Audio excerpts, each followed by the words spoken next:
하나님의 크신 은혜가 오늘 주님 앞에 나와 경배를 드리는 여러분들에게 충만하기를 주의 이름으로 축원을 드립니다. 5월은 가정의 달이고 오늘은 어린이 주일인데 참 안타깝게도 우리 지금 어린이들이 교회에 나와서 예배를 드려야 되는데 사정상 못 드리고 있습니다. 참 빨리 이 코로나 사태가 해결이 되고 우리의 모든 삶이 정상으로 회복되는 그날이 속히 오기를 기도하고 또 하나님의 은혜 가운데 속히 회복되는 역사가 있기를 원합니다. 자, 오늘 저는 본문을 중심으로 어떻게 살아야 할까? 이거는 모든 사람에게 물을 수 있는 질문이 아닌가. 사람은 내가 어떻게 살아야지? 지금까지 내가 어떻게 살아왔지? 앞으로 어떻게 살까? 이런 공통 분모를 갖고 있습니다. 아이고 되는 대로 살자. 인생은 되는 대로 살아서 되는 문제가 아닙니다. 인생은 한 번밖에 주어져 있지 않는 소중한 인생이고, 그래서 우리는 한 번밖에 주어지지 않는 이 인생을 어떻게 살아야 하나님이 기뻐하시면서 우리 자신에게 복이 되고 행복한 인생을 살아갈까라는 답을 얻어야 하는 것이죠. 사람은 세 가지로 성경을 통해서 보면 분류할 수 있습니다. 첫째는 하나님을 알지 못하는 자연인들, 하나님을 모르는 사람들. 둘째는 이성주도적인 육에 속한 그리스도인, 육신에 속한 자. 교회는 다니는데 신앙생활은 하고 있음에도 불구하고 여전히 가치관이나 생각하는 삶의 태도는 육신적인, 자기중심적인 삶. 세 번째는 하나님과의 바른 관계 속에서 성령의 인도함을 받고 성령의 열매를 맺는 진정한 그리스도인들이 있다라고 볼 수가 있는 것입니다. 중국의 노자는 인생을 깊이 고민하면서 생각한 분이었습니다만 이런 말을 했습니다. 남의 하는 일을 잘 알고 있는 사람은 똑똑한 사람이다. 자기 자신을 잘 알고 있는 사람은 그 이상으로 총명한 사람이다. 그리고 남을 설득시킬 수 있는 사람은 강한 사람이다. 그러나 자기 자신을 이겨내는 사람은 더 강한 사람이다. 사람이 자기 자신을 알고 자기 자신을 이겨내는 사람이 진정 똑똑한 사람이요, 현명한 사람이요, 지혜로운 사람이요, 강한 사람이다 라고 보는 것이죠. 여러분, 우리는 인생을 승리하기 위해서, 행복한 삶을 살기 위해서 좋은 인간관계를 가져야 되고 겸손해야 되고 선하게 살아야 되고 화평을 도모하면서 원수까지 사랑하면서 살아야 한다고 성경은 가르쳐주고 있는 것입니다. 이 세상을 살면서 가장 해결하기 어려운 일은 나를 뛰어넘는 일이다라고 볼 수가 있습니다. 사람에게 있어 자기 자신을 다스리는 것만큼 어려운 일이 없다라는 것이죠. 산중의 도적은 능히 쳐 이기기는 쉬우나 마음속에 있는 도적은 이기기가 어렵다라고 중국 속담에 있는 것을 볼 수가 있는 것입니다. 이 세상을 정복하는 것도 참 중요하지만 그러나 자기를 정복하고 다스리는 일이야말로 더 중요하고 더 위대하다. 노하기를 더디하는 자는 용사보다 낫고 자기의 마음을 다스리는 자는 성을 빼앗는 자보다 나으니라 성경은 말씀하고 있는 것입니다. 인간의 삶은 메아리와 같습니다. 산꼭대기에 올라가서 소리를 치면 소리를 치는 대로 메아리는 들려오는 것이죠. 야호하고 큰 소리를 치면은 반대편에서 야호하고 들려옵니다. 이렇게 몇 번 하다가 계속해서 따라하게 되는 것을 보게 되는데, 어떤 아이가 산에 올라가서 소리를 칩니다. 너 나한테 까불면 죽어 라고 하니까 멀리서 너 나한테 까불면 죽어 하고 이제 메아리로 들려오는 거죠. 따라하지 마 하니까 따라하지 마마마마마 하고 이제 메아리로 들려오는 겁니다. 너 미워 하니까 너 미워 하고 이제 들려오는 거죠. 말한 대로 자기에게 메아리로 들려오는 거죠. 그래서 화가 나서 엄마한테 와서 엄마, 산에서 내가 소리를 쳤는데 막 그 소리가 나한테 그냥 공격하는 거야. 그러니까 엄마가 달랩니다. 다음에 산에 올라가면 사랑해 라고 외치고 너가 최고다 라고 한번 해봐. 그래서 올라가서 사랑해 하니까 저쪽에서 사랑해 하면서 들려오고, 너가 최고야 하니까 너가 최고다 최고야 하고 들려오는 거죠. 그래서 이 아이는 기분 좋게 산을 내려왔다는 이야기입니다. 우리가 이 메아리, 우리가 살아가는 삶이 과연 참 메아리와 같지 않을까? 심은 대로 거두는 것이 자연의 이치라면 우리는 어떻게 말하느냐, 어떻게 우리가 삶을 살아가느냐, 우리가 어떤 방식으로 사느냐에 따라서 그게 메아리가 되어서 우리에게 다가오고 있다라는 것이죠. 그래서 우리는 오늘 이 본문을 중심으로 어떻게 살아야 할까? 오늘 본문은 세 가지로 우리에게 말씀하고 있습니다. 첫째로 15절에 보면 내가 내 행위를 아노니 너가 차지도 아니하고 뜨겁지도 아니하도다. 너가 차든지 뜨겁든지 하기를 원하노라. 내가 이같이 미지근하여 뜨겁지도 아니하고 차지도 아니하니 내 입에서 너를 토하여 버리리라. 라오디게아 교회에 주는 교훈입니다만, 소아시아에 있는 7 교회의 모습을 통해서 우리에게 지혜를 주는, 삶의 어떤 비밀을 깨닫게 해주는 주옥 같은 말씀입니다. 이 라오디게아 교회는 소아시아에 있는 한 교회이지만 어떤 면에서 보면 신학자들이 구분한 것을 보면 종말의 시대, 인간의 삶이 부유해졌을 때 오는 그런 시대에 주는 메시지다라고 보는 것이죠. 이 라오디게아 교회의 첫 번째 문제가 뭐냐? 열정이 없다는 겁니다. 뜨겁지도 않고 차지도 않고 미지근한 그런 신앙 상태, 그런 인생관, 그런 부분을 갖고 있다라는 거죠.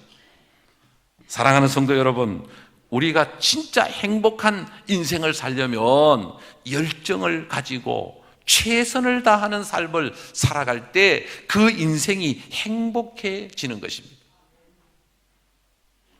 저는 예수 믿기 전에 열정이 없었어요. 저희 어머니가 저를 보고 늘 하시는 말씀이 있었습니다. 너는 하는 일이 술도 아니고 물도 아니고 뭔가 열정을 가지지 않고 그냥 미지근하게 그렇게 사니? 라고 핀잔을 주기도 했어요. 근데 예수를 믿고 은혜를 받고 성령을 받고 믿음이 생기니까 열정이 생겼어요. 내가 다른 건 못해도 예수 믿는 것만큼은 내가 열심히 믿으리라. 우리 어머니가 저에게 예언을 했어요. 너는 예수 믿는 것도 얼마 못 가서 그만둘 거다. 내가 너를 잘 안다. 뭔가 하나라도 제대로 하는 게 없었다라는 거예요. 그런데 예수 믿는 것만큼 달랐어요. 세상 일에는 열정을 가지지 못했는데 예수를 믿고 은혜를 받고 나니까 이제는 주님을 위해서 사는 것이 얼마나 행복하고 교회 가는 것이 즐겁고 기도하는 것이 즐겁고 열정을 가지고 주님을 섬기니까 주님이 저의 인생을 책임져 주시고 주님이 원하는 길로 인도해 주시고 이렇게 목사가 되어서 37년 동안 목회하고 원래 이제 졸업을 하게 됩니다. 너무너무 감사하죠. 너무너무 행복해요. 먹고 살기 위해서 이 길을 가는 게 아니거든요.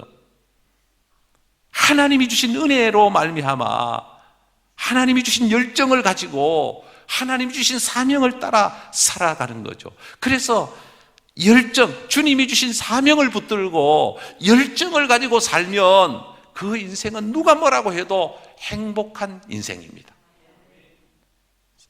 오늘 라오디게아 교회의 약점은 뜨겁지도 않고 차지도 않고, 여러분 인생을 살아보니까 작품은 열정을 가지고 최선을 다할 때 작품이 만들어져요. 그냥 대충 해서 뭐 어쩔 수 없이 그냥 하는 그것으로는 작품이 나오지 않아요. 하나님은 우리에게 인격을 주셨고 그 가운데 열정을 가지고 사명을 따라서 살아갈 수 있도록 은혜를 주셨어요. 그래서 우리는 다른 건 몰라도 예수 믿는 것만큼은 열정을 가지고 열심히 우리가 주님 앞에 나아갈 수 있어야 하는 것입니다. 교회가 예배를 그만두고 쉬고 있을 때 많은 사람들이 동부교회도 예배를 쉬어야 되지 않습니까? 저는 아닙니다. 우리 교회에 확진자가 생기기 전까지는 예배를 드려야 됩니다. 우리 교회는 하나님이 지켜주시기 때문에 괜찮습니다. 그래서 한 주도 안 빠지고 예배를 드렸어요. 얼마나 감사한지 몰라요. 저는 지금까지 목회하면서 날씨 때문에 행사를 못 해본 적이 없어요. 아무리 관상대에서 날씨를 기상대에서 제보를 해서 뭐 태풍이 올라온다, 뭐 비바람이 몰아친다 해도 우리 하나님이 지켜주시기 때문에 괜찮아 믿고 하면요 놀라운 일들이 많이 생겼어요. 여기는 비가 오는데 가면 비가 딱 그쳐서 우리가 가는 데마다 비가 피해가요. 날씨 때문에 어려움을 당한 적이 한 번도 없어요. 너무너무 감사하죠. 오늘 우리 김원혜 권사님이 인사를 하러 오셔서 저한테 기도를 부탁하면서 결혼식 날 날씨가 좋게 해달라고 기도해달라는 거예요. 알았습니다. 그날 날씨가 좋도록 기도하겠습니다. 기도했습니다. 아마 틀림없이 그날 날씨 좋을 겁니다. 여러분 우리는 하나님의 능력을 믿습니다. 여러분 하나님의 약속을 믿습니다. 우리는 예수 믿는 열정을 가지고 살면 영혼이 잘된 같이 범사가 잘되고 강건함을 누리게 될 줄로 믿으시기를 바랍니다. 두 번째로 우리가 행복한 인생을 살려면 자기를 돌아볼 줄 알아야 합니다. 자기를 돌아볼 줄 알아요. 오늘 이 라오디게아 교회 실상을 보면은 17절 18절에 보면요 너가 말하기를 나는 부자라 부요하여 부족한 것이 없다 하나 내 곤고한 것과 가련한 것과 가난한 것과 눈먼 것과 벌거벗은 것을 알지 못하는도다. 내가 너를 권하노니 내게서 불로 연단한 금을 사서 부요하게 하고 흰옷을 사서 입어 벌거벗은 수치를 보이지 않게 하고 안약을 사서 눈에 발라 보게 하라. 사람들 중에 가장 불쌍한 사람은 다른 사람은 다 아는데 자기 자신만 자기를 모르고 있는 사람입니다. 다른 사람은 다 아는데도 불구하고 자기가 자기를 모르는 거예요. 오늘 성경에 내 자신을 돌아보라. 정말 부유한 삶을 살기를 원하느냐? 그렇다면 믿음의 부유한 자가 되라. 믿음의 금을 사서 믿음의 부유한 자가 되고 자기가 누구인지 자기 자신을 돌아보고 자기가 누구인지를 알고 살아갈 때 진정한 행복과 부유함과 자유함이 있다라는 것이죠. 여러분 고린도전서 2장 14절 15절에 보면 육에 속한 사람은 하나님의 성령의 일들을 받지 아니하나니 이는 그것들이 그에게는 어리석게 보이며 또 그는 그것들을 알 수도 없나니 그러한 일은 영적으로 분별되기 때문이라. 신령한 자는 모든 것을 판단하나 자기는 아무에게도 판단을 받지 아니하느니라. 여러분, 지피지기면 백전백승이라고 하는 손자병법의 말씀이 있습니다. 나를 알고 적을 알면 백전백승한다. 적을 알고 나를 알면. 이 살아가는데 정말 중요한 요소가 뭐냐? 자기를 아는 겁니다. 그럼 자기 외모를 알려면 거울에 비추어 봐야 되잖아요. 거울을 통해서 자기 외모를 보면서 이제 머리도 다듬고 그 다음에 옷도 갖추어 입고, 거울을 안 보는 사람은 거의 없죠. 집을 났을 때는 누구나 다 거울을 들여다봅니다. 혹시 뭔가 내가 지금 보이는 부분이 괜찮은가? 늘 거울을 보면서 사는 게 우리 인생이죠. 여러분, 우리의 인격과 내면, 우리의 삶을 들여다볼 수 있는 거울은 하나님의 말씀입니다. 하나님의 말씀을 통해서 우리는 자신을 들여다볼 수 있어야 하는 것입니다. 내가 지금 뭔가 말씀에서 벗어나지는 않았는가? 내가 뭔가 하나님 말씀을 등지고 살아가는 것은 아닌가? 내가 정말 하나님의 말씀과 뜻대로 지금 살아가고 있는가? 자신을 성찰할 수 있는, 그래서 자기를 돌아보고 자기가 누구인지를 알고 자기의 부족함을 깨닫고, 그래서 바울은 예수님을 만나고 난 다음에 자기를 보는 눈이 열렸어요. 그래서 그는 자기가 얼마나 부족한 사람인가를 깨닫게 됩니다. 나는 죄인 중에 괴수다, 만삭되지 못한 자다, 지극히 작은 자다. 알고 보니까 내 인생의 문제가 다른 사람에게 있는 게 아니라 내 자신에게 있었구나. 아, 내가 나를 몰라서 일어난 사건들이었구나. 우리는 예수님을 통해서 나를 돌아볼 수 있는, 그래서 모든 것이 다 나 때문이다라는 사실을 깨닫고, 너 때문이 아니라 나 때문이다. 다 내가 부족해서다. 여러분, 부모가 자식을 키우면서 또 어린이 주일이고 또 가정의 달이니까 자녀를 보고, 야, 너는 맨날 왜 그러니? 사람이 되라. 이렇게 질타할 것이 아니라, 뭔가 문제가 생기면 다 이 못난 애미 때문이다, 이 못난 애비 때문이다. 그래, 내가 미안하다. 다 내 때문에 그래. 그러면 자녀들은 깨닫게 되는 거죠. 아, 내가 더욱더 부모에게 잘해야 되겠다. 내가 부족하니까 우리 부모가 힘들어지는구나 라고 하는 것을 깨닫고 반성하게 되는 거죠. 질타하고 막 야단치고 무시하면 반항합니다. 엄마는 잘한 게 뭐가 있어서 그래, 아빠는 뭐가 잘했다고 하고 달려듭니다. 그러나 다 내가 부족한 탓이다. 내가 너희들을 위해서 기도도 많이 못했고, 내가 너희들을 위해서 참으로 사랑도 많이 못 베풀었고, 그래, 이 아빠가 부족해서 그래, 이 엄마가 부족해서 그래, 그래, 나를 용서해줘. 사람은 인격이 있기 때문에 뭔가 감동을 받고 뭔가 생각하면서 말하는 존재거든요. 우리 사회가 오늘날 병들어 있는 부분은 그냥 서로를 막 욕하고 죽이려고 하고, 모든 내로남불, 내가 하면 로맨스고 남이 하면 불륜이고, 그냥 모든 문제가 다 너 때문이다라고 하는 지금 문화를 갖고 있거든요.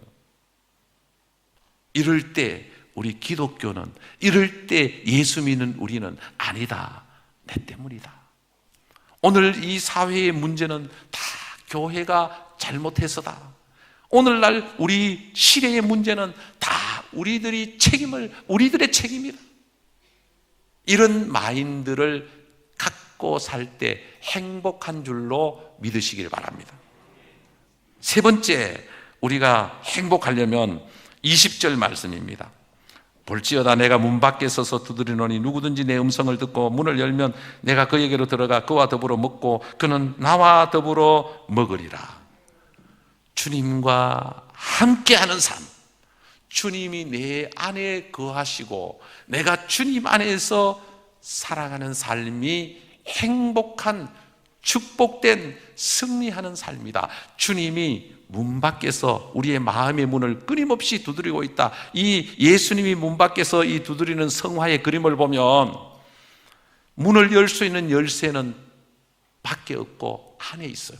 내가 열어줘야 들어올 수 있는, 내 마음을 열어야 주님이 들어올 수가 있어요.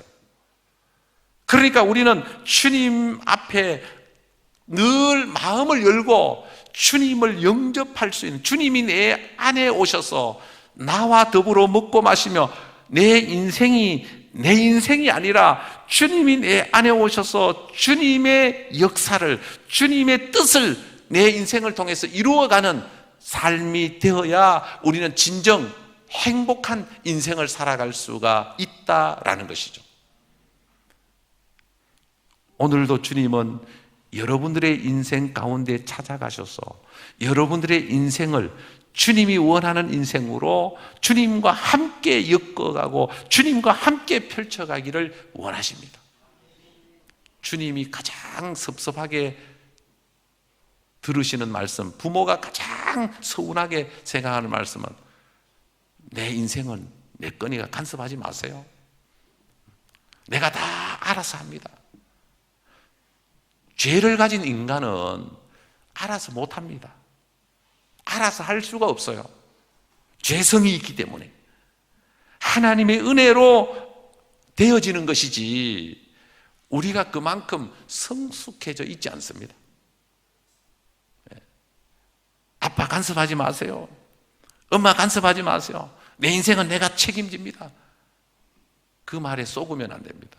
뭘 어떻게 책임진단 말이에요.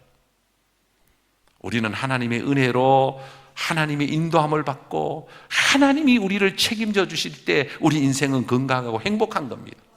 우리는 부족하기 그지없어요. 부모가 볼 때는 애들을 보면은 위험하기 그지없는 거죠. 어제 어제 그저께 이제 친손자 외손자 6명이 집에 왔는데 와, 우리 집은 완전 전쟁 난 것 같아요. 6명이 왔다가 가니까 막 완전히 전쟁이 일어나고 간 것 같아요. 올 때는 너무 반갑고 기쁜데 가니까 더 기뻐요. 막 6명이 설쳐대니까 막 이야, 온갖 저지레 다 하고. 그래서 지금 애들 온다 그러면 막 우리가 막 애들 손이 안 닿는 대로 치워야 됩니다. 뭐든지 막 치워야 돼요. 그래도 온다고 하니까 너무 기쁜 거예요. 오니까 너무 감사하고. 근데 하루 지나니까 빨리 안 가나 싶은 생각이 들어요. 여러분, 우리는 부모의 사랑도 절대적으로 필요하지만 하나님의 사랑은 영원토록 필요합니다. 우리는 하나님의 은혜를 떠나서는 살아갈 수 없는 존재입니다. 하나님의 은혜 안에서 주님과 함께 더불어 살아가는 삶이 우리 믿는 자의 삶입니다. 그래서 우리는 시마다 때마다 기도하고 하나님과 예수님과 교제하고 교통하는, 예수님이 우리 안에서 우리와 함께 살아갈 수 있도록 주님과 교제하는 거죠. 주님과 교통하며 사는 거죠. 그럴 때 우리는 진정한 행복한 인생을 살아가게 되는 것입니다. 여러분, 남은 인생 주님 안에서 주님과 더불어 내 안에 주님이 계시고 주님 안에 내가 있고 주님과 하나가 되어 살아가는 은혜가 저와 여러분들에게 있기를 바랍니다. 기도드리겠습니다. 하나님 아버지, 은혜를 감사합니다.